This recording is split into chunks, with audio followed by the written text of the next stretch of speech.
Ya, sebelum kita berdoa untuk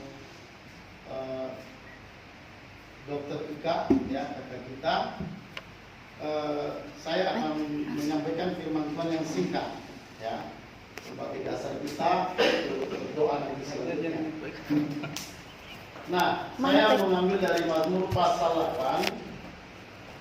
Bisa harus itu kan apa? Mazmur pasal 8 ayat 4 sampai ayat 5.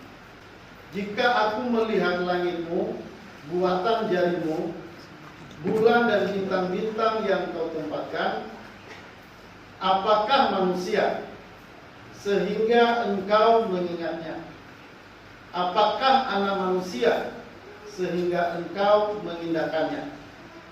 Namun engkau telah membuatnya hampir sama seperti Allah, dan telah memahkotainya dengan kemuliaan dan hormat. Ya.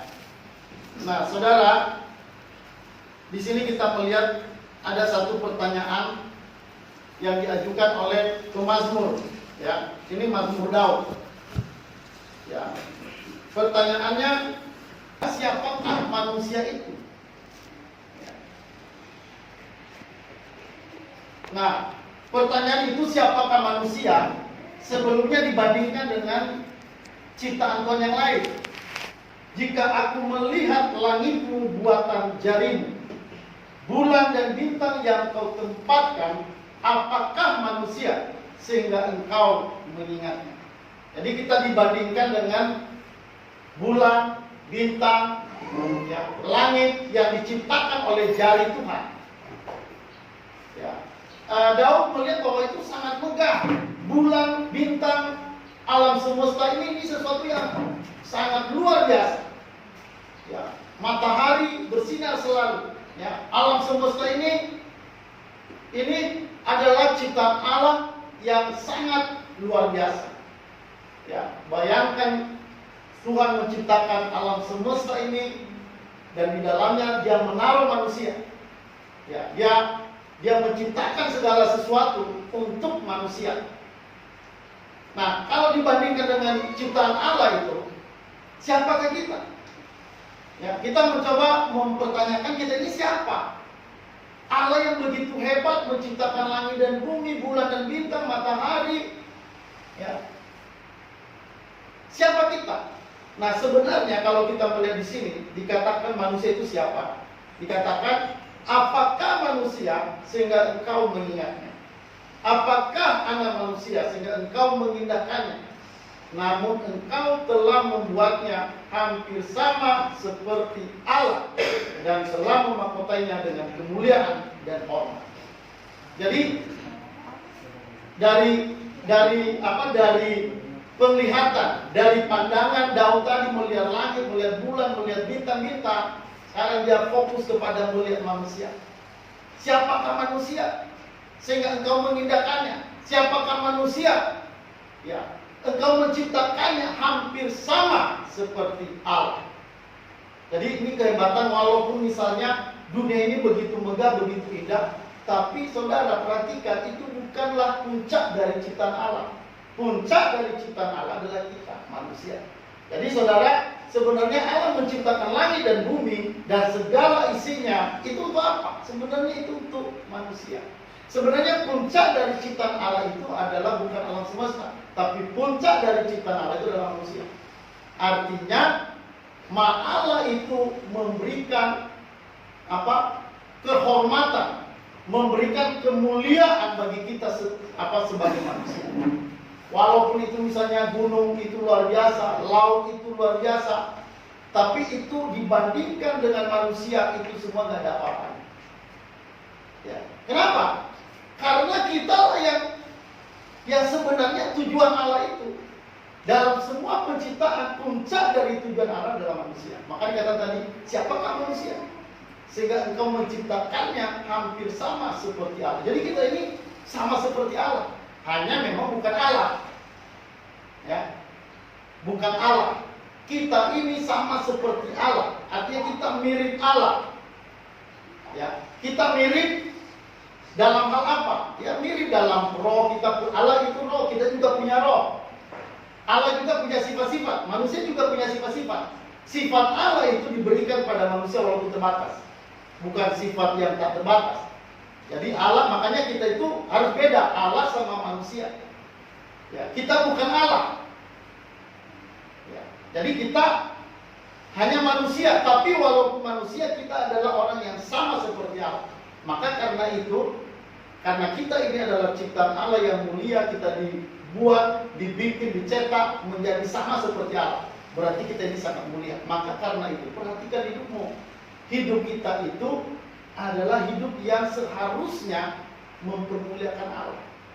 Ya. Kenapa? Karena Tuhan menciptakan kita seperti Dia. Artinya kita bisa bersekutu dengan Dia, kita bisa memuji Dia, kita bisa menjadi sahabatnya, kita bisa menjadi orang yang bisa berteman dengan Allah. Makanya kalau begitu kita jangan menjadikan Tuhan itu menjadi sesuatu yang nomor 2, nomor 3, nomor 4. Yang menjadi nomor 1 dalam hidup kita adalah Tuhan. Tidak ada yang lain. Ya. Kalau kita menjadikan yang lain nomor 1, itu berhala. Baik itu hobi nomor 1 berhala. Uang nomor 1 jadi berhala. Itu menjadi Allah kita. Tapi ya kalau kita melihat tadi bahwa semua sumber segala sesuatu adalah dari Allah, ya maka karena itu kita harus memuliakan Dia. Apalagi kita diciptakan sama seperti Dia. Ya maka jangan pernah menganggap diri kita terlalu rendah. Jangan minder. Ya, jangan minder misalnya orang kaya lalu dia hebat sekali, luar biasa. Kita nggak punya apa-apa, hanya sandal jepit. Tapi perhatikan, kalau kau anak Tuhan yang sungguh-sungguh, Anda jauh lebih mulia daripada dia. Halo, amin? Kita punya wibawa kemuliaan Allah dalam diri kita. Ya, apapun keadaan kita itu bukan menjadi dasar penilaian diri kita tentang diri kita. Harga diri kita, yaitu kita adalah orang yang mirip Allah. Ya. Nah, karena itu maka buat kita semua dan secara khusus buat kakak Ika, ya, apalagi profesi kakak Ika adalah dokter. Nah, kenapa Tuhan sampai membuat sesuatu rancangan dalam diri kakak Ika? Jelas karena Tuhan punya rencana yang indah. Kenapa bisa jadi dokter? Itu karena bukanlah karena maunya kita, itu maunya Tuhan. Ya, karena tidak mungkin bisa jadi dokter kalau bukan maunya Tuhan. Tidak mungkin. Ya, jadi kalau sampai kita bisa jadi apa, jangan pernah lupa itu karena kemurahan Tuhan. Itu karena rencana Tuhan bagi kita. Nah, masing-masing kita ini diberikan Tuhan kemampuan-kemampuan, profesi-profesi, karunia-karunia, talenta-talenta. Tuhan sediakan itu bagi kita. Nah, jangan terlalu melihat orang lain, lihat pada kita. Tuhan punya karunia dalam diri kita. Dan mari kita kembangkan semua karunia, talenta, semua profesi, semua kemampuan itu harus ditujukan untuk Tuhan. Karena ingat, kita diciptakan tadi untuk kemuliaan Tuhan. Diciptakan hampir sama seperti Dia. Bagi Tuhan itu binatang, burung itu gak ada harganya buat Tuhan. Yang paling berharga di mata Allah itu adalah manusia. Maka karena itu juga mari kita menghargai manusia di sekitar kita. Amin. Ya, ketika melayani, yang menyuntik atau mewawancarai, mendiagnosa, ya orang yang dilayani itu adalah orang yang harus dilayani dengan sungguh-sungguh. Kenapa? Karena mereka itu adalah orang-orang ciptaan Allah, sama seperti Allah. Ya. Nah, kita melayani manusia karena sebenarnya urusan Tuhan itu bukan burung, bukan binatang. Urusan Tuhan yang paling penting adalah manusia. Ya, jadi artinya jangan mengabaikan manusia di sekitar kita, orang di sekitar kita, ya. Apalagi kalau kita punya kemampuan lebih, nah itu kita harus benar-benar persembahkan untuk Tuhan. Karena itu tujuannya. Ya, itu tidak ada tujuan lain buat Tuhan. Karena Tuhan menciptakan kita bersama dengan Dia, itu artinya bahwa hidup kita ini adalah buat Dia. Supaya kita bisa bersekutu dengan Dia, supaya kita menjadi teman sekerja Allah di bumi. Allah itu, Dia tidak melakukan segala sesuatu secara langsung. Dia melakukan melalui kita. Dia sudah memilih hal seperti itu. Dan itu nggak bisa dirubah rencana itu. Jadi manusia itu menjadi alat di tangannya untuk melakukan hal yang baik di dunia ini. Ya, jadi buat Kak Ika, mari kiranya ya Kak Ika bisa lebih lagi mempersembahkan ini kepada Tuhan. Itu jauh lebih penting dari apapun. Ya, karena kita tahu bahwa dunia ini ya akan lenyap dengan segala keindahan. Dunia ini dengan segala keindahan itu akan lenyap, tetapi orang yang melakukan kehendak Allah akan hidup selama-lamanya. Itu dari itu, ya. Jadi ini sebagai dasar kita untuk berdoa, dasar juga untuk Kakak Ika bersyukur pada hari ini karena ulang tahun, ya, bersyukur dengan berkat-berkat Tuhan. Ya, ini dasarnya firman Tuhan tadi bahwa memang kita itu luar biasa, kita diciptakan Tuhan sebagai pribadi manusia yang mirip dengan Dia. Ya. Itu kita mirip dengan Allah. Jadi maka kita harus hidup seperti Allah juga. Ya, nah demikian dengan Kakak Ika dan juga keluarga papanya Ika, ya, ibu dan semua anak-anak, kiranya semua mempersembahkan hidup pada Tuhan. Waktu kita hanya sebentar. Ya, kalau bisa datang hari ini ke sini itu bukan cara kebetulan, itu pasti Tuhan tetapkan. Nah, waktu-waktu itu, kesempatan-kesempatan itu kita pakai, karena kita nggak tahu kapan kita dipanggil Tuhan. Kalau waktunya Tuhan udah panggil, kita nggak perlu takut, karena firman Tuhan berkata mati itu adalah keuntungan. Ya, karena kematian itu nggak perlu ditakutin. Walaupun hari ini memang sedang banyak orang mati karena corona. Ya, kita dengarkan berita, wah udah meninggal, Nah, saudara, buat anak Tuhan tidak perlu takut. Kenapa? Karena anak Tuhan itu sudah bebas dari penghukuman. Kenapa? Karena Yesus sudah dihukum buat kita. Nggak mungkin kita dihukum lagi kalau Yesus sudah dihukum buat kita. Artinya kita benar-benar selamat.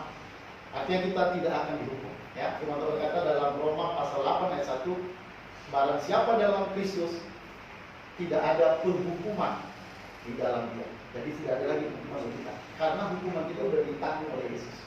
Kalau ada anak Tuhan yang masuk neraka, tapi sudah ditebus oleh Yesus, nah itu pasti salah. Itu nggak mungkin akan terjadi begitu. Karena Tuhan kalau sudah mati buat kita, nggak mungkin kita binasa.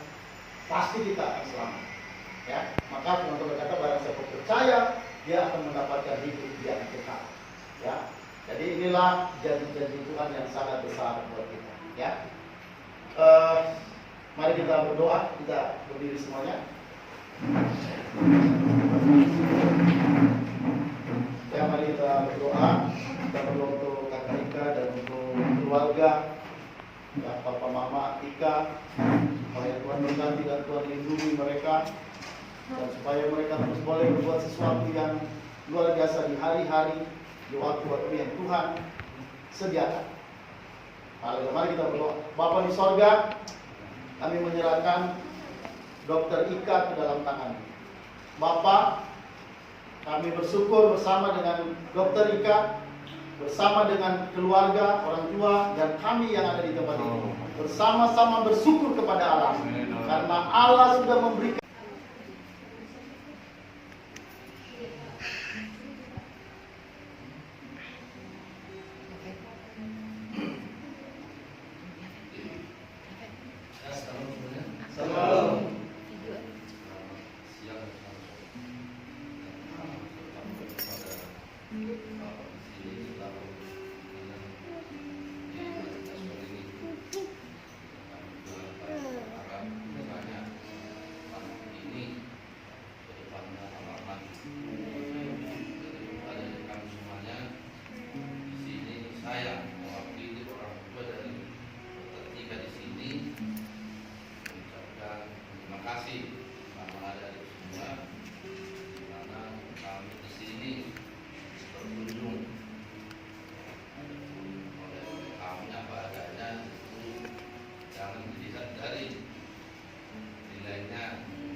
sama setiap manusia ada kesempatan untuk sekolah tinggi. Tidak harus orang punya. Ini prinsip ada di semuanya.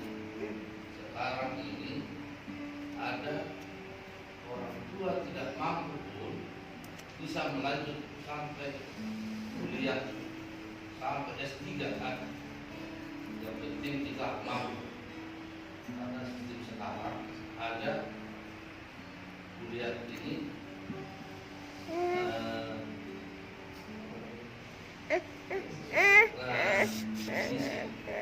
beasiswa. Jadi sampai selesai sampai S3 bisa. Jadi tidak ada kata-kata apa. Saya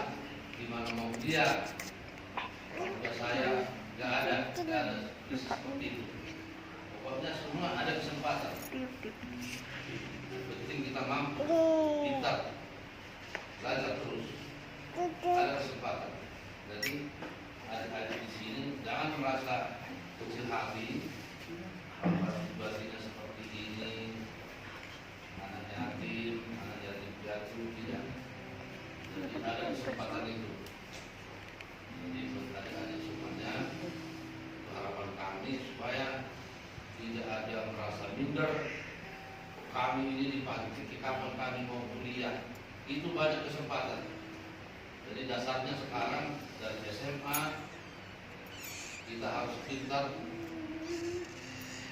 Kemudian tes masuk perguruan tinggi lolos, dan di sana nanti ada beasiswa sampai jenjang perkuliahan S3 pun pemerintah sudah siapkan dana untuk itu. Setuju semua? Setuju. Amin. Jadi terima kasih lah.